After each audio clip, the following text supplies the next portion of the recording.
Welcome, everyone. We're just going to let folks make their way in from the waiting room just now, and we will get started in just a second, so bear with us as the waiting room fills in today.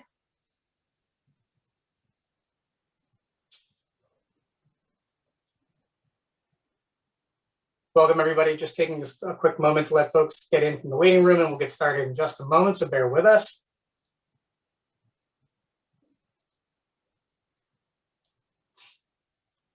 All right, as people are finding their way in at this point, I want to welcome everyone to the final event under our Elevate Your Career Next Level virtual month-long event series.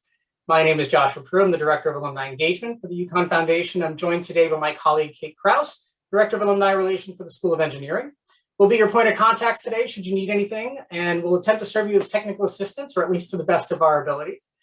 We've certainly had some fun and insightful conversations over the last month, and we hope you took advantage of hearing from some incredible alumni at the top of their industries, whether that was leaders making an impact in the healthcare industry, to tech experts paving the way in smart technology areas, to sports industry pioneers and leaders, to local heroes who are giving back through nonprofits to better society as a whole. We've had some incredible speakers throughout all of this month, and if you missed any by chance, we would strongly encourage you to check out those recordings that we have on our YouTube page at youtube.com/UConn alumni. So before we jump into today's session, just a couple of housekeeping items as we always do. First, the chat is open, so feel free to jump in there, share your LinkedIn profile, make some new connections. Obviously in this virtual world, it's hard to make some connections these days. So find out other Huskies, find out where they are, what they do, make some new friends along the way and start to build your network. And today's a great way to do that in your chat today. Next, as we always do as well, we'd love to hear from where you guys are chiming in from and logging in from. So let us know where you guys are dialing in from in the chat there. We'd love to see where UConn Nation's being represented, and we always get a great SWAT of people all over the place. So great to hear from where all you guys are coming from. Next, Kate and I are going to be monitoring the chat, as we mentioned. But if you do have any questions that pop up, on your toolbar, you have a specific Q&A function. We have over 100 people already logged in here today, so we're looking to make sure that we keep everything kind of moving in the right direction. So make sure that you keep your questions streamlined into that so that we can facilitate as many questions as we can. If you drop them in the chat, we may lose them with all the different things that might come flying through. So if you can do that, we appreciate it.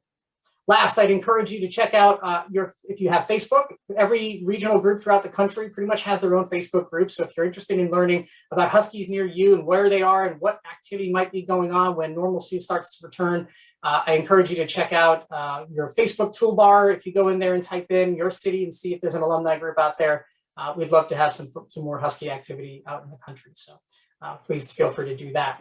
Now, moving back to today's session, before we introduce our panelists, I'm actually going to be throwing a poll up onto the screen here.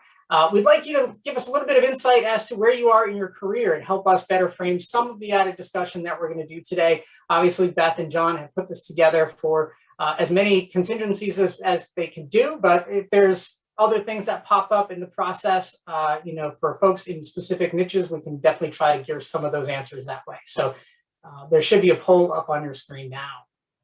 Okay. Got about 60% already participated. And look at this. We've got people logging in from Cape Cod, St. Louis, Missouri, Norwalk, Connecticut, Florida, Chicago, Queens, New York. Wow, a lot of Florida, Delaware, Boston. So great to see all of you joining us today. Great to have you joining us. And I'm going to go ahead and close this poll up and launch the results up on the screen. You should be able to see that now. So it looks like the majority of folks are in that 5 to 15-year window, but close second are going to be our folks 25 years and out, coming in around 25%. So thank you to all of you that are joining us. Hopefully we'll be able to get to a lot of the pieces that will be helpful in your careers as we move forward. Now, moving back to our presenters today, our presenters are by no means rookies to our career conversations, nor to the events that we run for UConn alumni. So please join me in welcoming from the UConn Center for Career Development, Beth SETTJE. Beth has been at the UConn Center for Career Development since 2001 and is currently an associate director.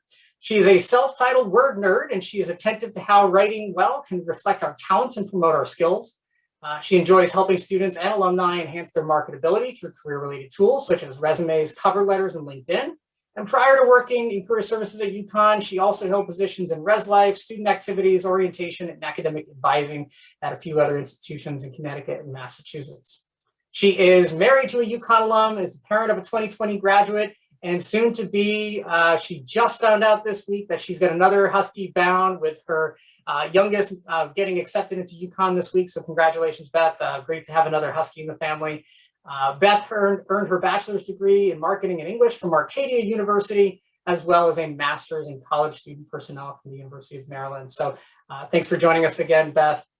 Our second presenter today has already graced the Elevate stage twice this month as moderator of 2 of our panels, and joining us again today to shed some light on where most seasoned alums can make some improvements or tweaks in their resumes. Please join me in welcoming John Brady, the Executive Director of Protem Partners.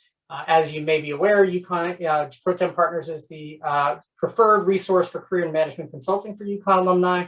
And John, or JB as many of his friends call him, is an executive coach, keynote speaker, and frequent media source on matters related to corporate and career performance.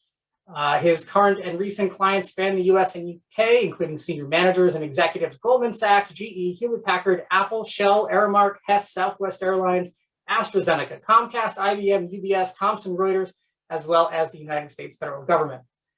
Mr. Brady is a veteran of more than 25 years in the education, banking, and technology sectors. He helps growing the talent of top-line revenue in startups, family-owned businesses, nonprofits, and Fortune 50 companies. He holds a Bachelor of Science degree in English education and a Master of Education degree in Leadership Training and Policy Studies, both from the School of Education at Boston University. And he also holds an MBA in Marketing and International Business from the Olin Graduate School at Babson College, which recognized him as a distinguished alumnus in 2006. And if that's not enough of a mouthful, John currently resides in Bryan, Texas, and he is joining us again today. Beth, John, thank you both so much for taking some time to help us maximize our resumes. I will yield the floor to both of you now. Thank you. I'm going to share my screen. So Josh, if you just want to confirm that it is showing, or John, I guess someone can confirm that they can see. Ready to roll. All right, thank you. So as Josh said, my name is Beth SETTJE. I've been with UConn for about 20 years now, and with career that entire time. And even though I started really loving the idea of resumes when I was in my college, I was a business major and I took a business writing class, and I had to do 3 versions of my resume. Now this is on a typewriter. This is a few years ago. And the idea of tailoring just wasn't expressed as explicitly as it is now, but that is truly when I started to fall in love with resumes and didn't realize I was setting forth a career path for myself until about 5 years later. So that's just a little background about me. John, do you want to introduce yourself real quick and then we'll go into the slideshow? I think Josh covered most of it. I think at this point people are probably eager to just dive right in, but I will say, just as a sort of expectation setting, there is so much that we could cover about this topic. I mean, this could easily be 2 hours, and of course that's just way too long for a webinar, but we're going to do the best we can to help everybody with the combination of the questions that the 2 of us see the most frequently, and some of the things that we try to emphasize, maybe the things that people don't always ask. And you know, it's easy to get a hold of us afterwards and ask questions that we don't get to. We're going to do our best for the end of the presentation to respond to the questions that come in throughout. But with that, Beth, let's just dive in. Sounds good. So if people have questions throughout, feel free to send them either in, you can send a note. If we ask you a question, you can throw it in the chat. If you have a question for us, you can throw it in the Q&A. Josh and Kate are moderating that. So just to let you know, we will definitely do our best to answer questions. If it's built in already, excellent. If not, we will not ignore you. So I just want to throw out to you, and if you can put into the chat, if you know this, what do you think the main reason to have a resume is? Like, what's the purpose of a resume? Just throw out your gut thought. Yes, it will be shared. What is your gut instinct as to why you need a resume and the main purpose of your resume? So I got get the interview, tell your story. Any other thoughts? Get an interview. Excellent. All really good answers. We have chosen to secure an interview. So because So I'm glad so many of you know this already. So the idea behind the resume is you need to get somehow to get that first impression in front of someone. And part of the reason I love resumes and love LinkedIn, those two tools especially, is because it is your chance to create that first impression. Sandy wrote, put your best foot forward. Absolutely. And how cool is it that you get to cultivate what that looks like? So keep in mind that your resume is a dynamic document. It is not static. So our college transcript, when we graduate, it's static, it's done. But a resume is always ongoing. And I'd like you to look at it as an opportunity to embrace the chance to sell yourself, to market yourself in a way that, for especially those of us that are introverts, a resume is golden because it's a chance to talk about ourselves without having to feel like we're weirdly bragging in a conversation. So really look at it as a tool to showcase yourself. I liked what Carl wrote in the chat. It's like a billboard. If you think about it, absolutely. It's a billboard that you design. Someone else, Jean-Luc, love that. Track your career. Absolutely. Keep your resume many, many pages for your own purposes, and then we'll talk about page length later. And lastly, I just want to bring up a CV. So some of you might have heard that term, curriculum vitae. That is a term that is often used with research, with education, and sometimes with international terms, international organizations. A CV can be multiple pages, and also it is extremely focused to the opportunity you're applying for, whereas a resume is typically 1 to 2 pages, and we'll talk about that in a moment. So if you happen to see a position advertised where they're asking for a CV, sometimes the companies use them interchangeably. So we don't want anyone to feel threatened or scared or concerned if you see that term CV, but just know there are some subtle differences. That said, a lot of the techniques we're giving you today apply to both resumes and CV. So that said, I'm going to go to our next slide. So you can see we have something with a number of bullet points. So I'm going to speak to that. So the first thing I want to notice is and state is that formatting matters. Formatting is incredibly important because it has to be visually appealing. So if you can think for a moment, I'd like to, and some of you who know me may have heard this already before, so I apologize for that duplicity.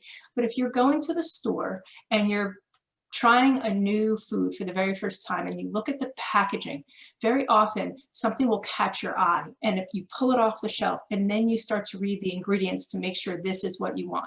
Your resume needs to be visually appealing to get it off the shelf. And then of course the recruiter or the hiring manager is going to read it in a little more depth. So we want to make sure that your formatting is visually appealing and also will fit certain criteria. John is going to talk in a moment about something called applicant tracking systems, which are these big computer portals that screen out resumes. We want to make sure it's not just visually appealing to the human who's going to be seeing it, but it's visually appealing to the computer system that will be screening you. So formatting absolutely matters. You want to make sure it's really easy to read, that the important stuff, you don't want the recruiter to have to search for it. It's not a holiday egg hunt or something like that where you want to hide those hidden Easter eggs like at Disney, right? We want them, or the hidden Mickeys. We want to make sure you make information really clear so that makes that recruiter or hiring manager excited to follow up with you and ultimately meet you for an interview. Now, number of pages, if you're, most of you are not in this realm, but if you're recent out of college, you probably still are looking at that one-page document. Certain industries also lend themselves to staying in the one-page document, especially more in the financial world. As you start to develop more of a work history, you may go to 2 pages, and that is absolutely fine. And if you're ever unsure, you can always reach out to John and I for that quick question. I will say if you go to that second, or here I say 3rd page, some of you may be at a point, you want to make sure that what you put out there is actually worthy of being on a resume, and that the page 1 has ultimately the most important information, because what if page 2 and 3 get separated? So we make sure that page 1 is the most important, the top of page 1. One of my former coworkers used to call it beachfront property. So in our career center, we sometimes use the term, no, that's a different section, sorry. So yeah, beachfront property. So it's really good real estate, making sure your contact information is clear. Now, fancy templates do not work, and there are many out there that are provided to you from Word, from Google, all sorts of sources. Sometimes you have to pay for them. At the end of the day, most recruiters can recognize any of these templates, and then again, you're now part of the masses instead of someone unique. So really don't use the fancy templates. Also, they don't give you the chance to be flexible and tailor the way you will need to. Now, John and I both get a number of questions about street address. Do I include in my contact information, do I include my street address? And the answer is, in my opinion, and John may have a slightly different take on it, which I think, feel free to pop in, John. I know he and I talked about it. I think it's up to you. You have a few options. So one of them, depending on where you live, and I think depending on where you are in this process, sometimes putting your full address is extremely beneficial. Sometimes, however, it does not make sense to put anything beyond your city state. So if you put your full address, you include your street, your zip code, the whole shebang. If you decide, you know what, people don't need to know that much about me. It's not necessary this early in the stage of the process. I'm thinking about identity theft. I'm thinking just about, I don't want anyone to discriminate against me because they look up my zip code. There's a whole number of reasons not to include your address as equally valid as to include. You just include your city, state. Now there are some, and this is what I tell a lot of our current students and our really recent alumni, if someone lives in Stamford, Connecticut, and they're applying to a job in Stamford, Connecticut, it may be worthwhile to put their full street address, or it could backfire, we don't know. So you just want to think about it, what makes the most sense. But if you choose to just do your name, your phone number, your email, your LinkedIn, those are fine. You can also put in a city state if that is something that you want to do. If you're applying outside the US, you definitely need to say that you're a USA person, though, that it's coming from the USA. John, before I go to the next thing, did you want to add anything else in that section? Nope. Nope, you hit it. Okay. So your LinkedIn, and you'll see this at the last slide, which we include our LinkedIn URLs, they are customized. So LinkedIn very nicely provides you a LinkedIn name, but it gives a lot of gobbledygook at the end with letters and numbers, and it just doesn't make sense. So you want to make sure you customize it to make it unique to you. If you have a name that is fairly common, you can include certainly numbers at the end. You can include a middle initial, anything to distinguish yourself. But ultimately, make sure that you are personalizing and customizing that URL. There was a question in the chat, why bother an address given they can reach your email? Absolutely, that is very valid. Again, you do not have to give an address. There are some organizations that ask for, let's say, local applicants only, and in that time you'd want to give your address to show them that in fact you are local. So I think it just depends on your circumstances and the position you're applying for. Beth, one question quickly came in as well in the Q&A that's relative to this. If you are looking all over the US, should you leave off your city and state to alleviate somebody thinking you're not within a travelable distance? I would think if you're looking all over the US, I would not include city-state. John, you can tell me if you disagree. I think it probably would potentially hurt you if you include city-state, because people might be concerned, oh, you're moving out to Wyoming from Connecticut. Why is that? So this way you have a chance to kind of avoid that negative assumption. John, would you agree? Generally true if you're really doing a national search. Most people have certain markets they want to focus on, and there's going to be fairly or unfairly assumptions made about where you're willing to go, and or even whether or not the company is, if they have budget, to relocate somebody could also influence something like that. Simply looking you up on LinkedIn, you're going to have a geographic sort of home because of whatever you are forced to put into your LinkedIn profile there. So you can leave it off of your resume, but there's also the risk that they don't really know whether you're mobile or whether you're already in town or whatever. So usually with clients, I'll typically ask, but again, I'm usually dealing with folks who are a little bit later in their career. Typically, they've got a couple of markets that they're focused on, and we try to manage it that way and usually list the top one or two. Okay. We have a couple of really good questions in the Q&A that I'd like to address because they fit in this section quite well. So there was one question about how can you really stand out if you don't use the fancy templates? Some recruiters have said they actually like them.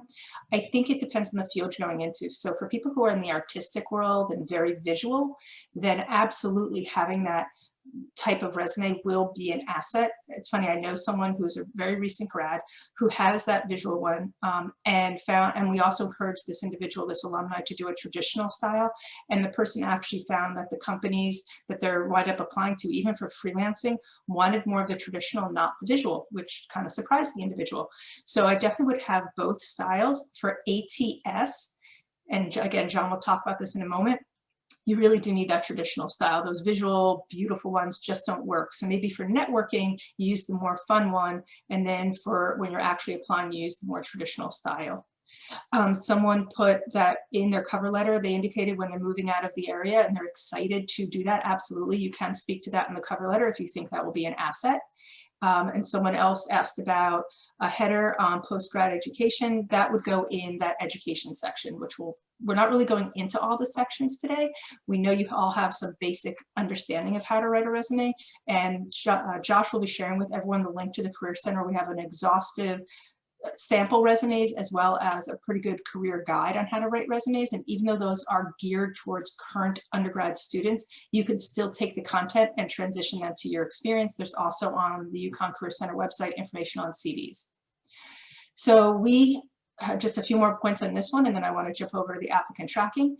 So your section headers, both John and I agree, if you are meeting someone again at a networking event, you're emailing someone and you want to have a really unique header, let's say you're in the finance world and you had 2 internships, a full-time job, and you're now looking for another full-time job and you're still in this finance world, you may want to have a category called finance experience. Absolutely appropriate.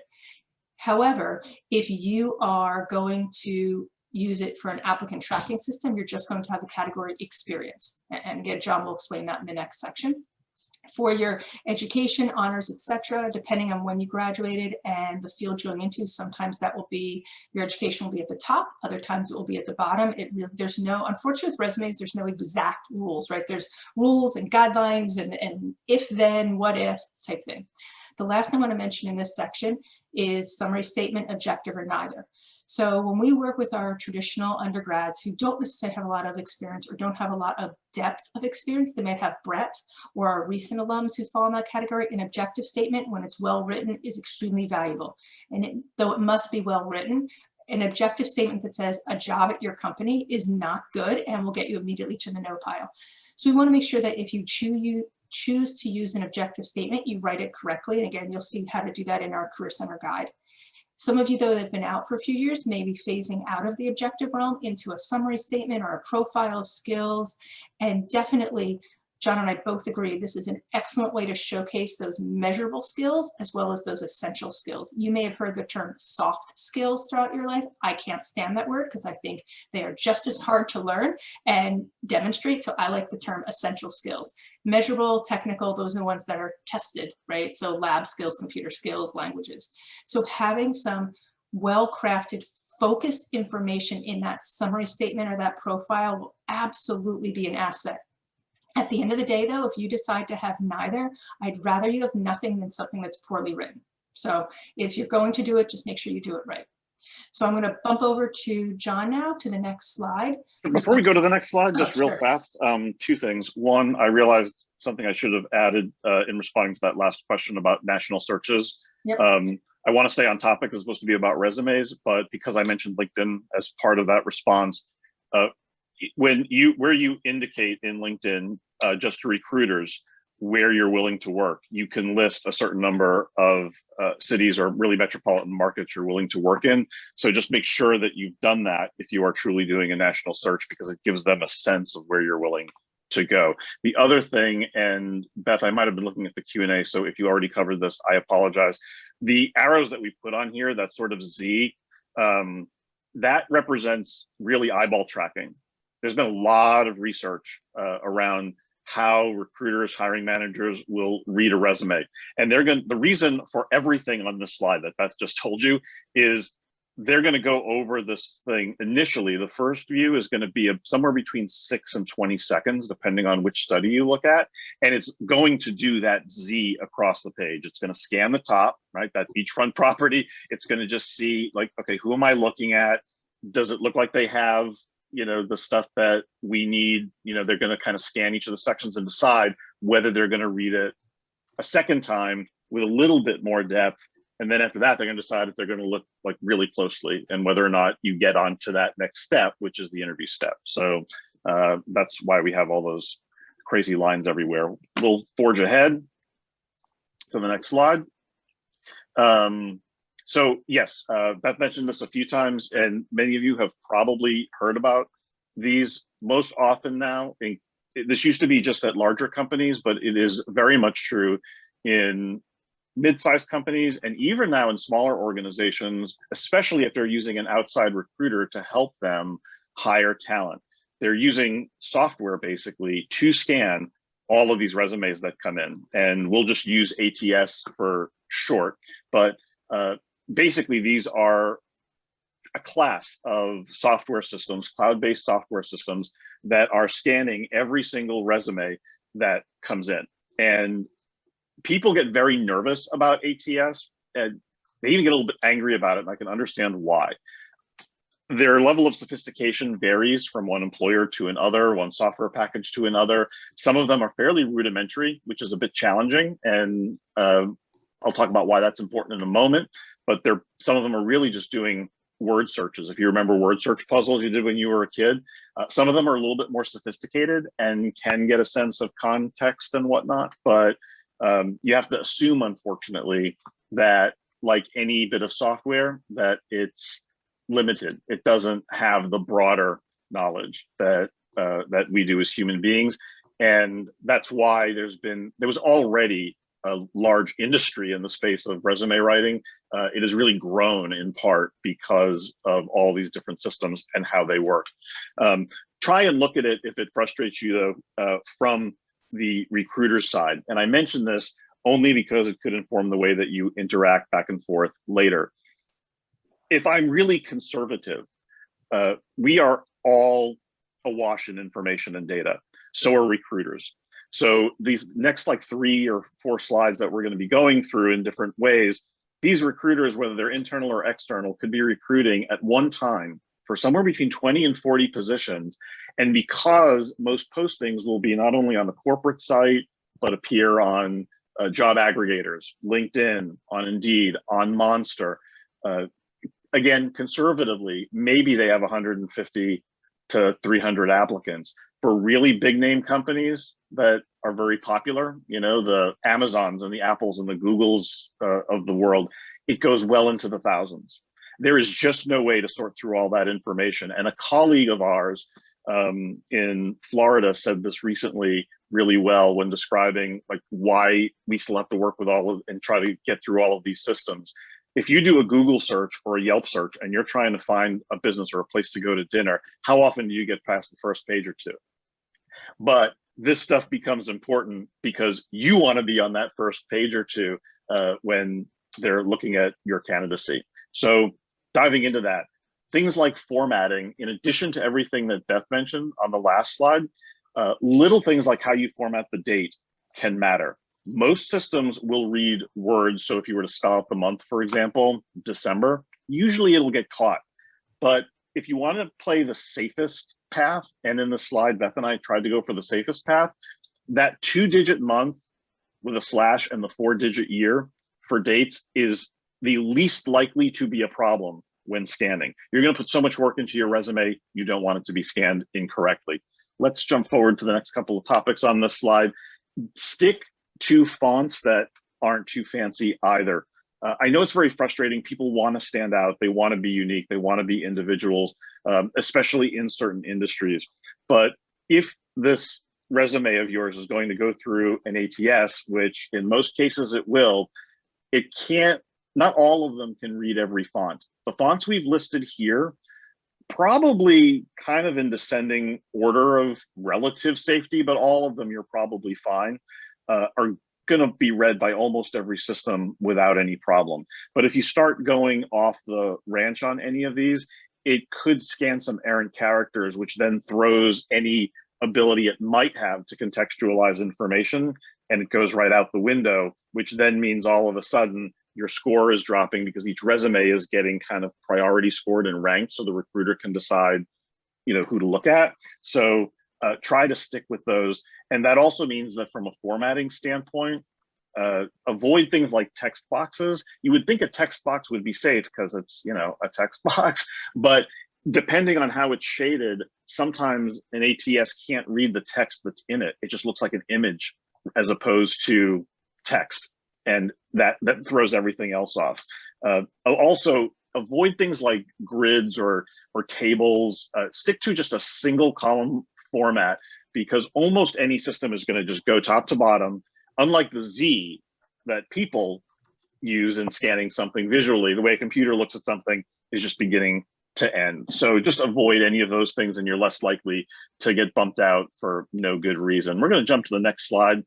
I talked a moment ago about most of these systems being somewhere in sophistication between like scanning a word search puzzle and having at least some basic elements of context. Most of them are going to be on the simpler side operationally. So for all of these, the words that you use really matter. And I think Beth used this phrase a few times. Keywords, you'll hear me use it a lot.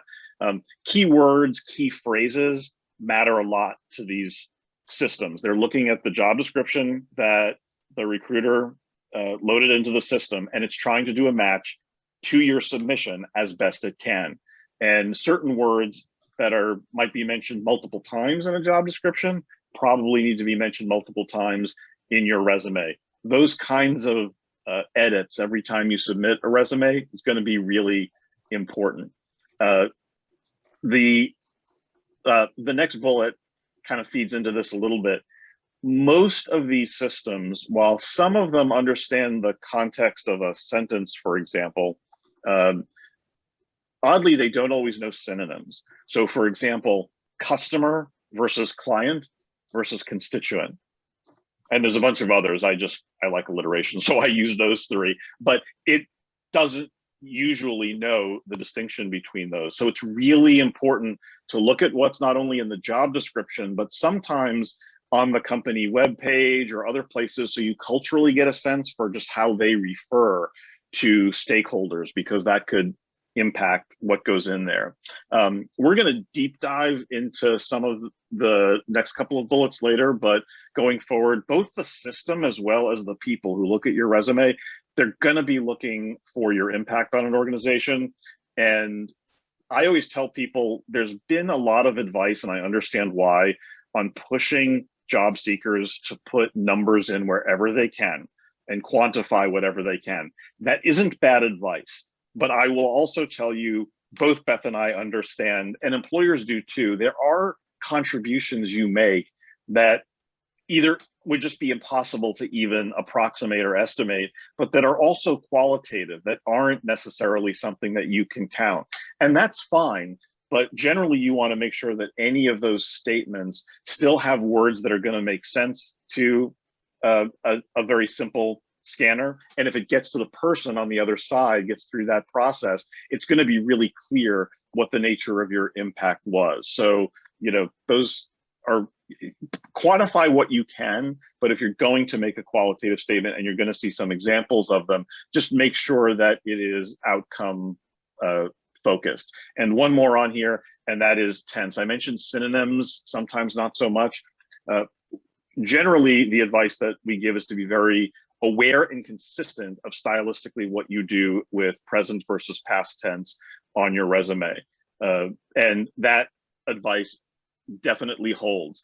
Every so often, though, if you're looking at a job description and you're seeing that a certain tense of a word, especially if in English, the formatting of that word is going to be significantly different between present and past tense, you might have to break the tense rule that, quite frankly, makes word nerds like Beth and I a little crazy to do, because it kind of goes against our better instincts. But, when C3PO is scanning your resume, doesn't always know the difference. So just make sure that you've looked at those. So if you consistently see that a word is being used a certain way, you might have to you might have to break the tense rule a little bit.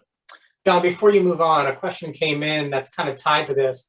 Other than JobScan, to check your keyword use and density, is there another tool you would recommend that would match close enough to the ATS?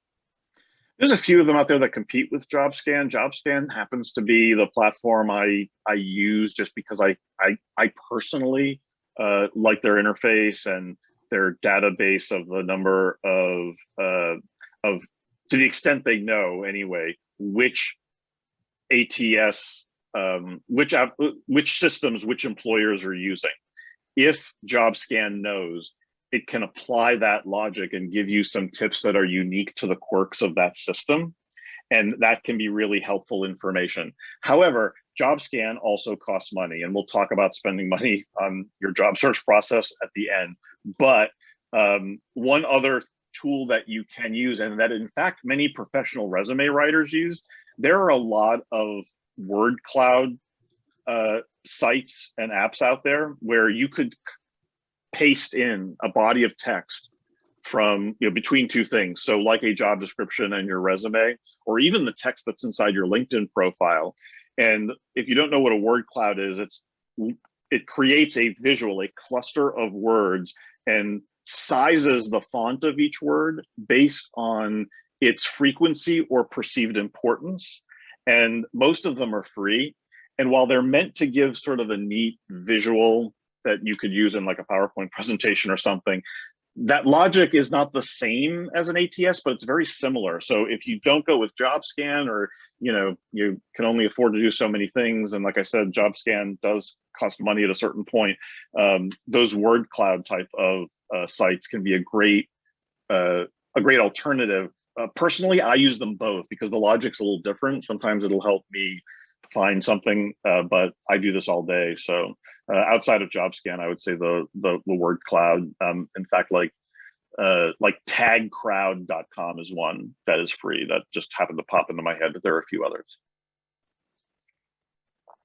Okay, jumping ahead. We really wanted to make sure that we spent some time on the meat of the resume, the content, stuff that's in it, because as important as all these stylistic things are, the goal is to get, as we said, to a conversation with a real human being where they can get to know you, get to know how you think, where you can talk a little bit about industry or whatever. And Beth and I spend a lot of time, although at different levels of career of job seekers, helping people improve or even just figure out where to begin. It can be very intimidating, I know, to write a resume, but I just love the way Beth started this with that whole, like, especially if you're an introvert, but for all of us, you kind of get to weave your story here. So I usually with clients, while I'm oversimplifying a little bit to fit it in here, I generally work, if I really distill it, into two steps. You've heard probably about transferable skills, whether you're a career changer, not just looking for your next job, but if you're making a pivot like mid-career, it could be to like an adjacent area, perhaps. It might just be an industry change of some kind, or a real shift in some way, doing something very different, applying, that puts you in the position though of having to demonstrate how you can apply what you've done professionally in a new context and in a new environment. So everyone starts with transferable skills. That is in fact a good place to begin. But while recruiters, HR people, hiring managers, just the way job descriptions in general are written, there's, in my opinion, an excessive focus on the skill part. That doesn't get you ultimately hired. It might get you into the pool initially, but you've got to get past that. So what I always tell people is once you've kind of thought through your overall list of transferable skills, you want to start thinking about your transferable impact. What is it, that you bring to an organization? And I could say it a lot of different ways that are on the slide, but a transferable impact, transferable value add, results, outcomes. Why do I say it that way, that's transferable? Think for a moment about the inherently selfish nature of how someone making a hiring decision has to make that decision. And if you're mid to late career, you've probably made them yourself. After you've done that initial screen or had your HR people or whoever try to figure out, look, does this person have the core basic competencies to just navigate tactically their job? The reason you ultimately are going to end up hiring them is for what they're able to bring in whatever way. So if it's about efficiency in an organization, if you're just really good at taking noise out of the system, really good at dealing with difficult people or high stress situations, If you are just great at finding unique ways to go to market that increases top line revenue, the list is endless. But all of those impacts, that's ultimately what they hire for. So they ask for your skills, but what they ultimately make their hiring decision based on is the impact that you can have. Because someone is at some level, even if it's unconscious, thinking, if she could do that for that company, she could do this that's in some way similar in mine. So what does that look like?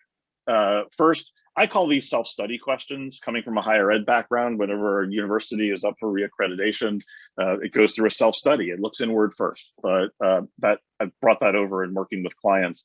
And there are a few questions in here, but just for as the first one, I'll talk through. Are there patterns that you see that other people don't? Some folks can look at a spreadsheet, an entire workbook even, and the numbers just speak to them. That's where they live. That's their love language. That's really what they know.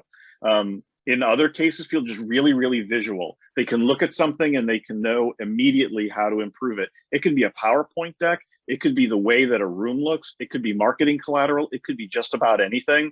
But, you know, human beings generally tend to lean on their visual capacity to the extent they have it, more so than other senses for whatever reason. And we can put the other questions that are up here because most people, I think these are pretty self-explanatory, but just ask yourself some of these. I realize we're going really fast. You probably can't scribble them all down. The session's recorded, as Josh mentioned. You'll be able to look at all of this later, but what I really want you to do is focus and just think for a moment about your own situation. It's also important to think about what you don't want to do anymore, because you might be really good at something, but the last thing you want to do is get out of a job or even a career because you're feeling a little fried, a little burned out on doing something, and then enter a situation where you've got to do more of it. You may be great at it, but you might not want to talk about it so much. Let's go to the next one here.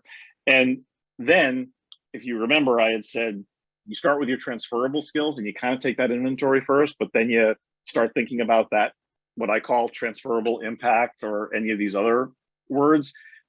There's a lot of different ways you can go about that. So just a couple of examples. I obviously can't cover every sector and every type of job or subject matter expertise, but this will give you an idea. I think most people will look at salespeople and presume that they should be extroverts. I use this example a lot. I think we have a certain just sense of what a salesperson does. They walk around the room, they glad hand, it's like they know everybody, they're everybody's best friend, you know, the sort of gregarious, very Western focused kind of idea of what I suppose a salesperson should do.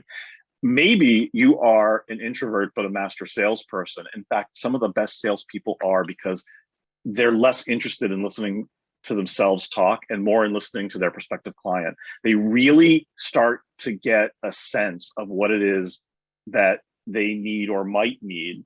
And they're also getting a sense for how the language that they use, just the prism through which they view their organization and the world.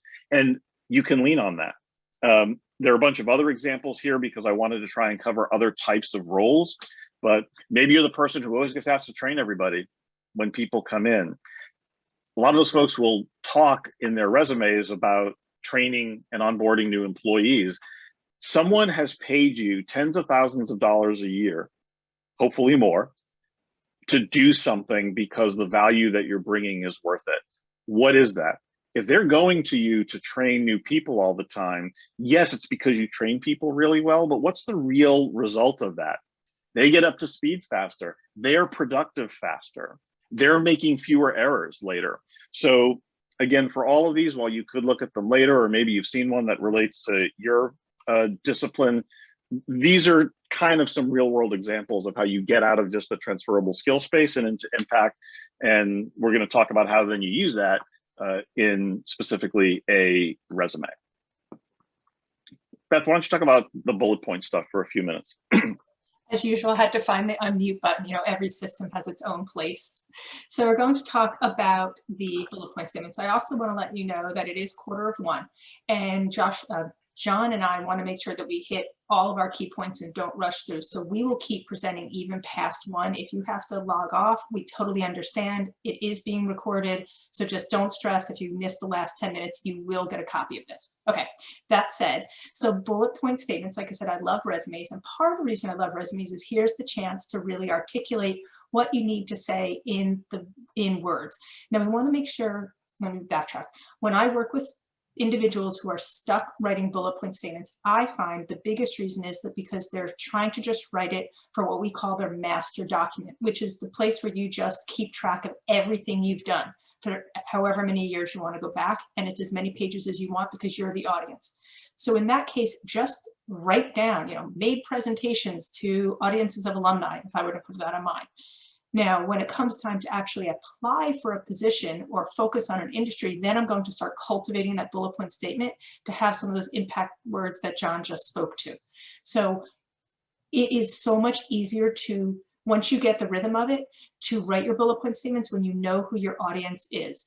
The other area where I see a lot of people getting snagged is they write the bullet point statements almost for the audience where they currently work. And so I want you to actually shift that. I give presentations all the time. That's very important to my current job. But let's say my next role, it won't be. Either I might not have a bullet point statement about it at all, or if I do, it might be about how I build the presentation to make sure it matches what the audience needs, and it's less about my ability to be an effective communicator. So you always want to think about who the audience is, so then you can tailor those bullet point statements appropriately.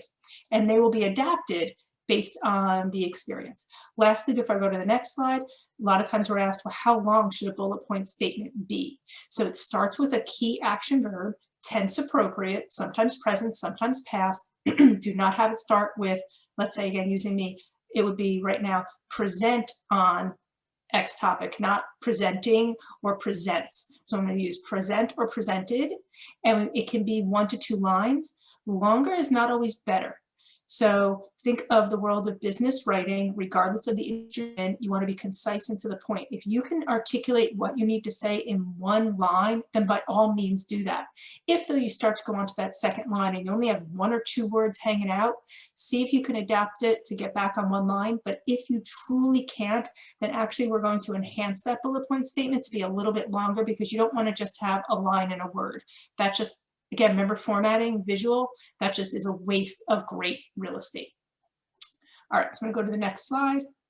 So we really wanna mention, when we write bullet point statements, we ask ourselves questions.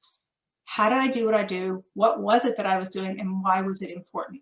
The order of these, the how, what, why, can change. So that's actually really critical, because if you constantly follow how, what, why, or what, how, why over and over, it becomes like a nursery rhyme pattern, and that is not going to be enjoyable to read on the other side. So we vary it up.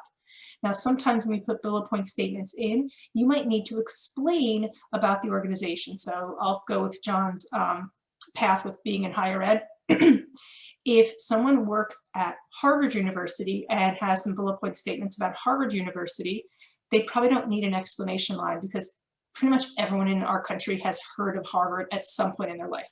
But I remember applying to a college for a job back at a grad school, Miami College of Ohio. So let's say I had taken a job from there and I had written Miami College. People would be like, Miami College, you're in Ohio, you're not in Florida, all these questions. And it would have made sense to put maybe how large the institution was, or at the time I worked in residence life, maybe the size of the number of students that lived in the residence hall, etc. You want to have some sort of explanation line if it makes sense for your future audience. If you're a career shifter, a career changer, John, I'm not sure if shifter is actually the right word, right? That might sound a little funny. So anyway, if you're at the point where you're pivoting and going to a new field, having that explanation line actually might be extremely relevant. And when we go back to that profile summary at the top, we want to make sure that your bullet point statements are in alignment with your objective or profile or summary. And again, it's for the audience. So John did such a good mention of this with the ATS when we think of who our audience is with those words. So if the position you're applying for, let's say you're applying to Target, they don't call their customers customers, they call them guests, same as Disney. So you want to make sure that even if you worked at customers at your retail place, when you are shifting to Target, maybe you refer to them as guests inside your resume and your cover letter as well, even though that's not the language where you came from, it's the language where you're headed. So it's forward thinking. You want to make sure that you open with those really strong action verbs, which is so much better than even saying really strong, right? That was a very bad example. So you want to open with action verbs that have the impact, that are extraordinary, that are excellent. So an example is, we won't say work with, so John and I work together, work with one other individual to put together this PowerPoint. No, it'd be collaborated on a PowerPoint, etc., etc. You will be getting a link to the Career Center resume guide, and if for some reason you can't find it, you can always email me or just look on the Career Center. It is on the undergraduate section, but again, it applies to everyone, and there's a phenomenal, we call a cheat sheet of action verbs and synonyms, and just an excellent way to think about your skills and how you can promote yourself. So we wanted to give you some examples of some bullet point statements. So this is an example of one that may come across my desk, let's say working with, because I primarily work with those early career individuals. So the person may have written, coordinated and organized all member reimbursements and financial records for accurate bookkeeping. Now, just so people know, the bullet statement before this has explained the name of the club, the type of work the club does, and how many members. So I do have some information already, but as you can see by the symbol, this is kind of a weaker example. So let's see how we can make it stronger. So to get that fully charged, I just love this image so much, John. Example of a strong bullet point statement. Now we're saying coordinated member reimbursements for 6 trips. Now we've stated how many. There's that quantifiable information. There's also how often it's done with the weekly, and then what the person did with the information. They presented updates at a certain time period to everyone. So if this person is applying for a position where the technical abilities about showing that they're very organized, opening this way, coordinated member and balancing and doing it at different time periods absolutely represents being organized without saying I am organized. If the person was applying to, let's say, to be an instructor and was going to be teaching about this, I would actually flip it and put presented quarterly updates to entire organization about member reimbursements, etc., because it's always back to who's receiving the resume or the CV. So I want to give you another example. So here's one about greeting customers when they come in the door. Now there's some reasons this is a weaker bullet point statement. One is it used the word they. So personal pronouns are not acceptable in resumes, and people just miss these all the time because we naturally want to write they, their, me, etc. So, and he, she. So make sure when you're doing your bullet point statements, you remove any personal pronoun. Another reason is we don't know about the priority for the So the priority for this sales position at a clothing store is to offer tips on outfit coordination. That might have been what they were charged to do as an employee. But if we look at the reason the next jobs they're applying to, one of them, I gave 2 examples of how to rewrite this bullet point statement. So the idea is not to use both of the ones in the after. So the idea is one of them is really focusing on rapport with customers and building store loyalty and really generating that traction that one gets. The second one, though, is all about promoting the product itself and gave some quantifiable information how revenue increased. So you can use, again, that your basic information and then rewrite it to fit the circumstances, which is why I like the idea of the master resume and then an industry-based one and then a job-specific one. So you could use either of the 2 afters in your industry-focused ones, and then when you apply to a certain job, you've read that description, you've done the word cloud, you see which words are really being highlighted over and over, which themes are there, you want to read between the lines as well, then you know how to write your bullet point statement. So again, we ask ourselves, what did I do? How did I do it and why? And when you do that how, you want to look at those excellent skills and then apply them to the bullet point statement. So John's going to now talk to you about a few more examples for our mid-career folks. Great. So similarly, I realize everybody can hopefully read the screen, but one of the things that we see most often is that when people start writing their resume, they begin with their job description. Even if it's outdated. And job descriptions, again, tend to be very task-based. And they speak about the role. They don't necessarily speak about you. They also don't give any sense of scope and scale. We also tend to, I think, undervalue our own contributions because we're so busy doing our jobs, right? We got to, finish this project, get that task done. There's always a lot of things beeping at us and buzzing and popping up on our screens, that we, again, sort of forget the why. These are all real examples, by the way, that Beth and I took with permission, but just changed some of the information for privacy purposes. So this is an accountant client of mine. Let's put the after up. And one of the things, again, everybody can read it, it brings the quantifiable information in there. But not all of this information was necessarily something that they remembered or had in reports or whatever. Sometimes just looking out on the web, whether it's Wikipedia, analyst reports, if it's a publicly traded company, nonprofits often put their annual reports out there or their 990 IRS filings, whatever.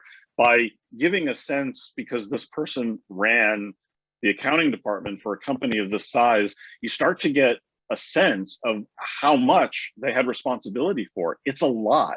And they don't give you that much responsibility because you're like just okay at what you do. But both of these statements are true. And Beth kind of hit on this, but I'm just going to repeat it for emphasis, even though we're tight on time and both of us are, I guess, learning to speak faster than we've ever spoken before.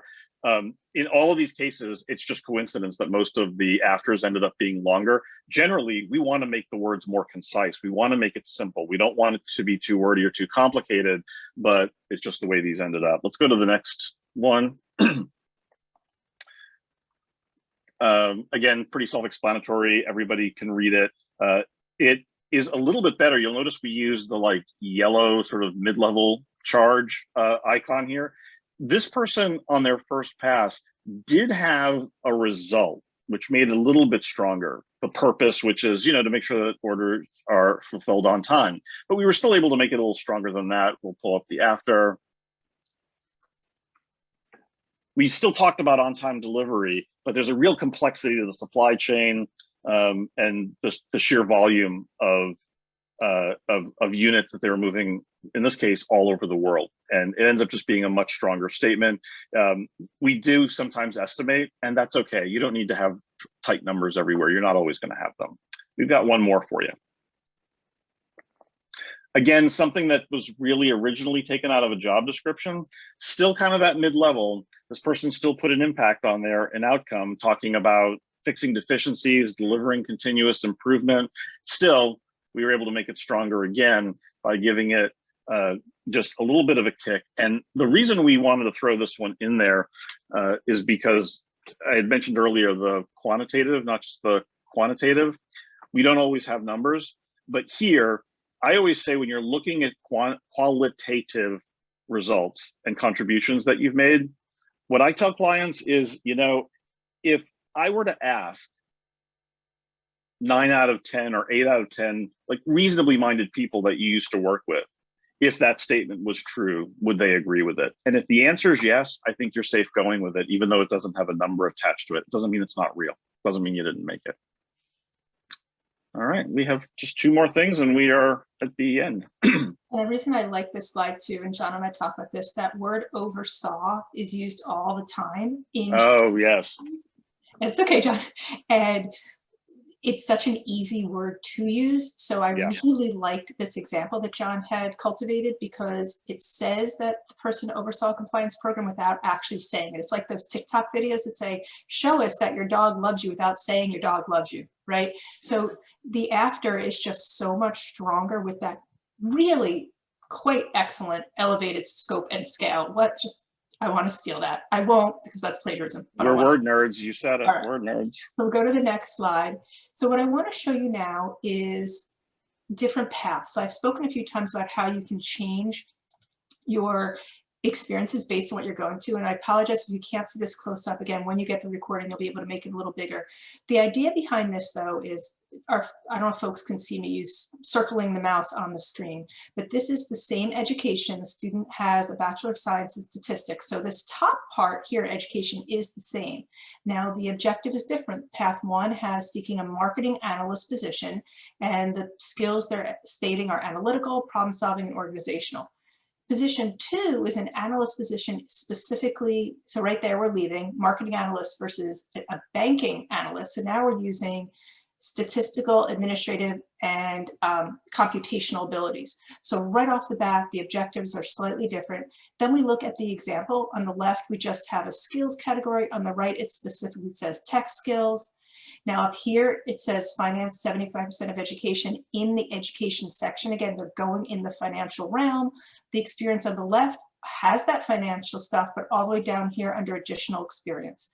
We've rearranged where the Webster Bank goes, and then we also rearranged what goes first. So on the left, the first thing in the Webster Bank says assessed customer financial history, etc. And on the right, it says prepared and presented annual customer projection report for credit card. So again, I really want you to think about the bullet point statements, how to make them work for you, not to be stressed out about them.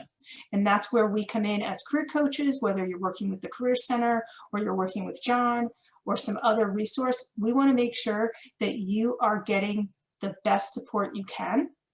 So some quick reminders as we wrap up the seminar. When you put together your LinkedIn profile, do not use the exact same verbiage. One of the elements of LinkedIn that I truly enjoy is that you can use personal pronouns. So I can use I. So I use LinkedIn, I choose not to do so much bullet points, but to do more paragraph style and tell my story. It's not right, it's not wrong, it's what works for me. LinkedIn allows you to have that flexibility, but please do not just copy exactly verbatim your resume bullets over to your LinkedIn profile. Because again, your LinkedIn profile is not specifically going to one audience, it's a broader tool. So you want to cultivate it and manipulate it a little bit, if I can use that word in a positive way, to really have the people who are seeking you out for jobs to find you so you can get headhunted. LinkedIn is so cool. You can even put, if you are openly job searching, you can put that out there. So LinkedIn, that's a whole nother presentation, right, John? So John, I want to talk about LinkedIn as well. Remember, you are the other thing, I know this isn't a LinkedIn focus, and I'm sorry to interrupt, but just a reminder, another reason not to do an exact copy paste. You can have a lot of quantifiable information in your resume, but some of that might be proprietary information that you do not want in the public domain, which LinkedIn is if it's working for you. So, you know, things that, because a resume is supposed to be treated confidentially, I mean, it can always, you know, travel around a little bit, but you can control that. The purpose, you know, your LinkedIn profile, you want it to pique an interest. You want them to dig a little more, but just one more thing to be careful about. We want to remember too, you are your best advocate. So wear that resume proudly, right? When we are in person and we're working with our students at the Career Center, sometimes they physically are coming in with shoulders hunched, like I'm here for a resume critique. No, again, like I spoke at the beginning, be excited about this because this is your chance to promote yourself. And if you get stuck, two things. One, you have to know when to pause. If you are really stuck and feeling frustrated, absolutely put the computer down, go for a walk, play with an animal, you know, just something, get away from the computer for a little bit, get out of your own head. So then when you do come back, you're feeling refreshed. And then the second part is, know you can reach out to individuals like John, like myself, members of the career team. For our recent alum, we work with all recent alum for up to 3 years as if you were still a student, meaning there's no fees or anything like that. You're exposed to everything. After 3 years, we can give you a complimentary appointment, and then we actually bump you over to someone like John. Now, at the end of the day, whether you choose to work with John or the Career Center, we really want to reinforce, make sure you get your money's worth. If you are paying someone, it should be a dialogue, it should be an actual conversation. It should not be pay someone $800 to write your resume and you get one go pass if they made a mistake. No, that's not okay. So really reach out, use the resources. Again, the person you're working with should be your advocate as well and be in your corner. So those are some of the next steps before we go to the contact. John, I'm going to pull up our contact slide, but feel free to add some additional next steps if you like. And there's two questions too, John, that I think are better for you to answer that are in the Q&A. Yeah, I'm going to try to get to them in the extended time, but and thanks for putting the contact information up there. As Beth mentioned, I always tell people, regardless of what, you know, certifications, credentials people have, if you do go out and pay for help, a lot of people are happy to take your money when you're looking for work, which is a really hard decision, especially if you're out of work and money's really tight. And with the pandemic right now, you know, a lot of people are in tough situations. Do trust your instincts a little bit. You know, there's a balance between, you know, quality of work and how much it costs, but that's not always a direct relationship. There are plenty of people who will gladly charge you a lot of money. to kind of give the impression that they're like a real premium level service. First of all, you may not need that level of service, but also you want to make sure you're dealing with somebody who's reputable. So just consumer information, kind of due diligence sort of stuff, you know, check some references, see if there's reviews out there, if there's referrals. I mean, most of my business is referral at this point.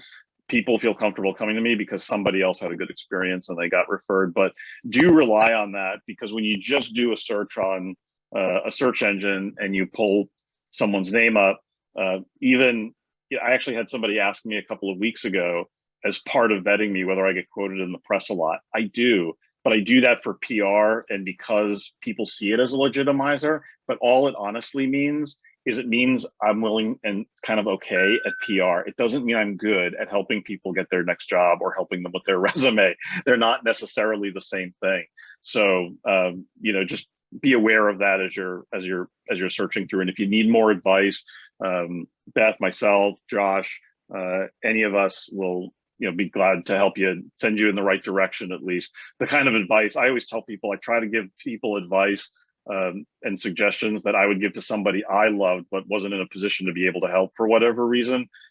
Whoever you're asking for guidance or references for that kind of thing, if it's going to be paid help, should be coming at it in the same way.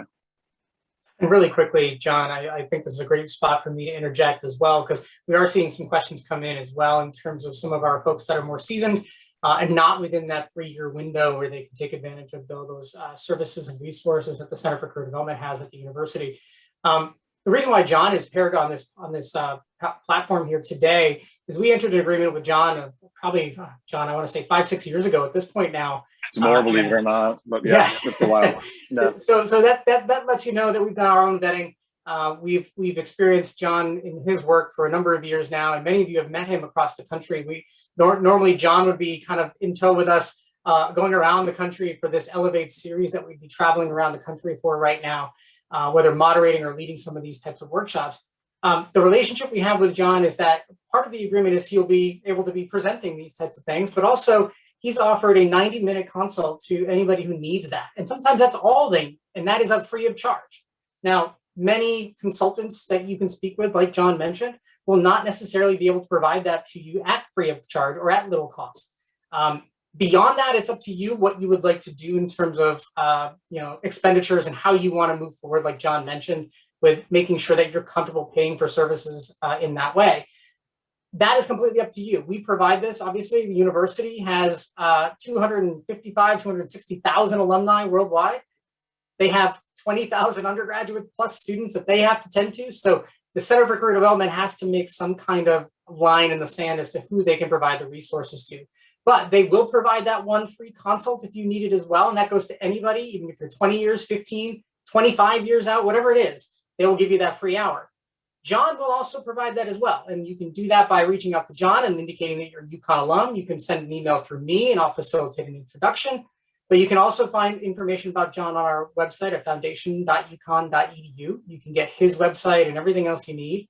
You can also find all the information that you need regarding career development as well by going to career.ukon.edu and getting all of their information as well. That's career, not careers, no S, career, right, Beth? I see you smiling. So you can get all the information you need right there.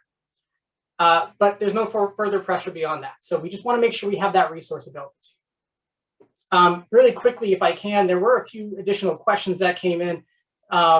John is right now looking in there because they're very specific to specific niche audiences. But John, I see you just answered one of the questions that if I can throw it out there, I think it has some relevancy to the larger audience.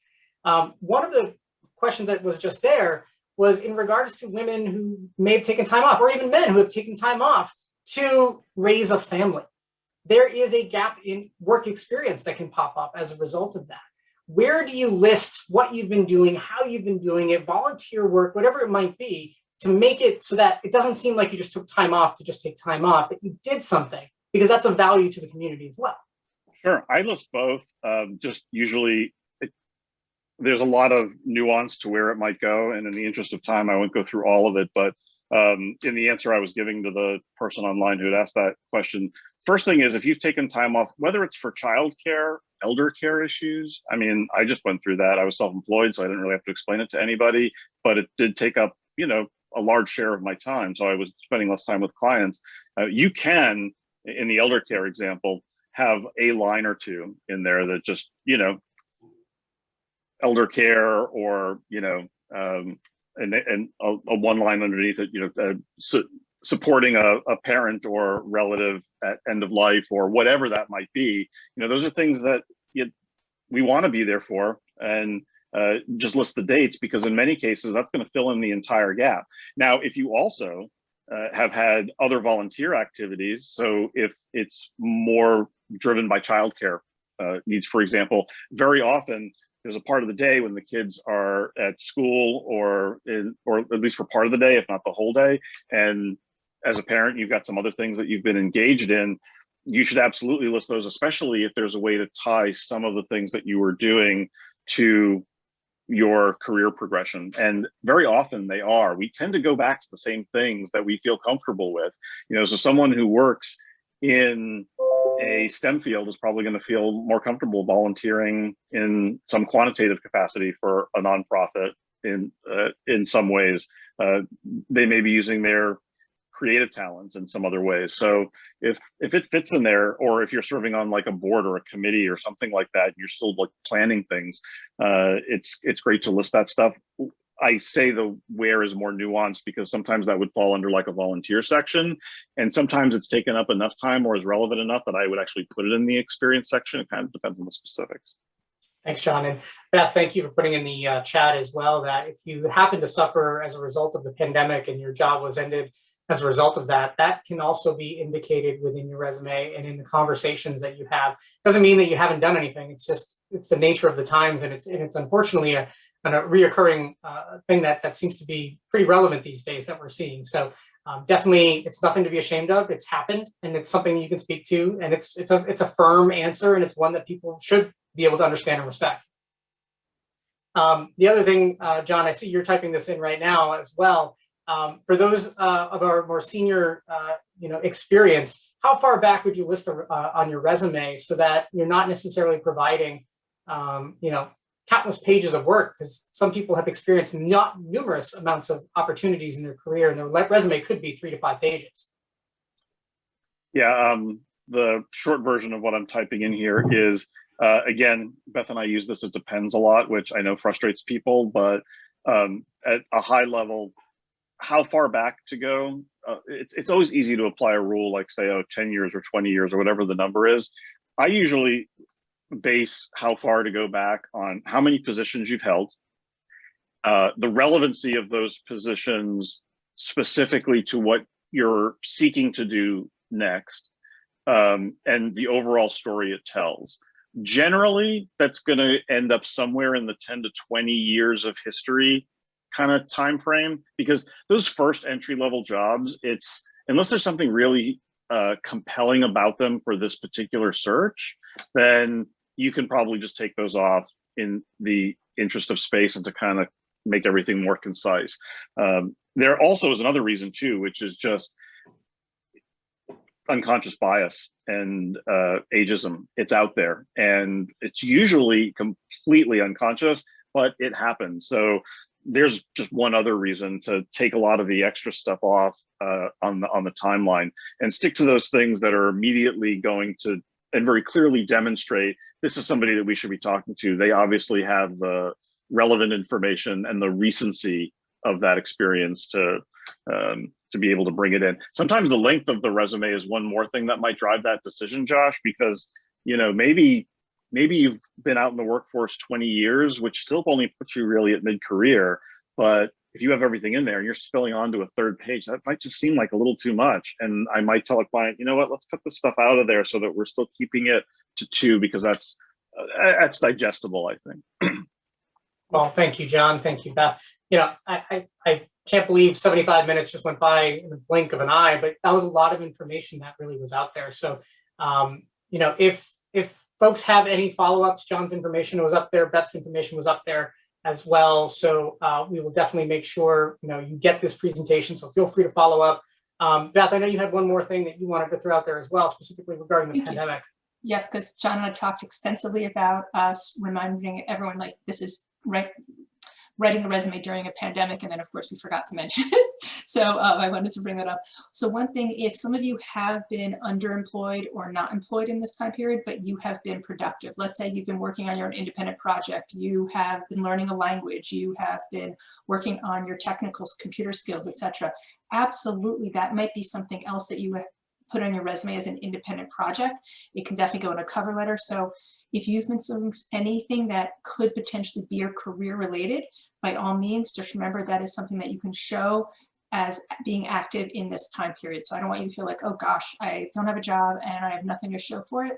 That may not be the case. So again, reach out for support. John and I are here for you, as is the career team at the Career Center. Well, again, thank you for raising that. I think that's an incredibly valid perspective and point to be considering at this point. We've definitely lived through some unprecedented times. Normally, you'd be seeing us once a month for these types of things, and right now, you've seen us for a number of these events virtually. So hopefully, all of you have found at least a piece along the way, a nugget here or there that is going to be helpful, whether that's with your resume or just other folks that you can reach out to throughout one of our presentations that we've done through this month. We are grateful for all your time and for you sticking with us during all this crazy, and incredibly grateful of Beth and John's time for sharing all their expertise and insight today. Hopefully all of you that are still with us can give us some kind of a high five through the chat in some way if you enjoyed yourself today. But as we wrap up today, stay safe, everyone. Let us know how we can help. Your alumni network is here to be helpful and to provide opportunities and connection. So let us know what we can do. We're here to be there as key cogs in your life wheel. So let us know how we can make that work for you. John, Beth, thank you so much again for taking some time today. And we'll see everybody next time. And again, stay safe and well, and we'll see you next time. Thanks for having us.